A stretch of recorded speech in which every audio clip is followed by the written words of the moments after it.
আজ ভার্চুয়াল বৈঠকে বিজেপিকে আক্রমণ করেছেন অভিষেক বন্দ্যোপাধ্যায়। বলছেন বিজেপির রোহিঙ্গা বাংলাদেশি প্রচার চুপসে দিয়েছে কমিশন।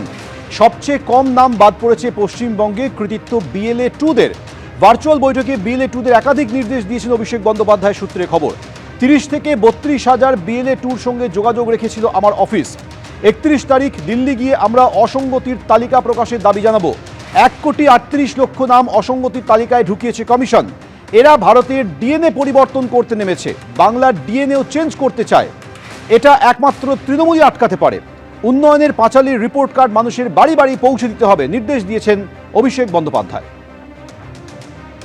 আজ বিএলএ 2দের একাধিক নির্দেশ জারি করেছেন অভিষেক বন্দ্যোপাধ্যায়। সেই সঙ্গে ভার্চুয়াল বৈঠকে বিজেপিকেও আক্রমণ করতে ছাড়েননি।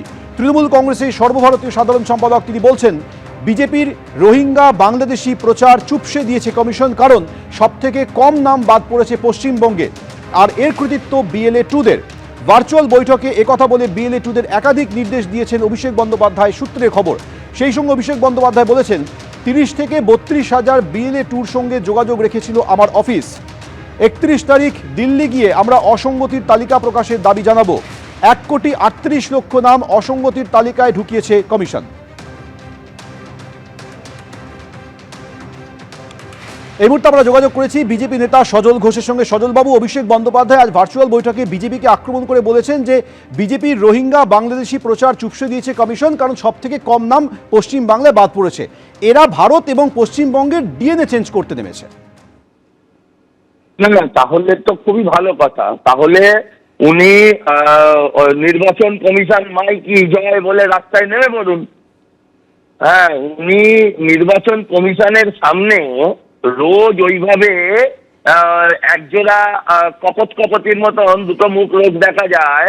হ্যাঁ, একজন দক্ষিণ কলকাতার হকার ইউনিয়নের নেতা, একজন মহিলা বিএলও, যারা রোজ রেলিং এর ওপর উঠে পড়ছে, লাফিয়ে পড়ছে, রোজ ছবি তোলার জন্য হামলাহামলি করছে, তাদেরকে ওখান থেকে সরিয়ে দিয়ে ওখানে ডিজে নিয়ে একটা প্রসেশন করুন। ধন্যবাদ জ্ঞাপন একটা নির্বাচন কমিশনে কে ধন্যবাদ জানিয়ে একটা প্রসেশন করা উচিত তো ওনার।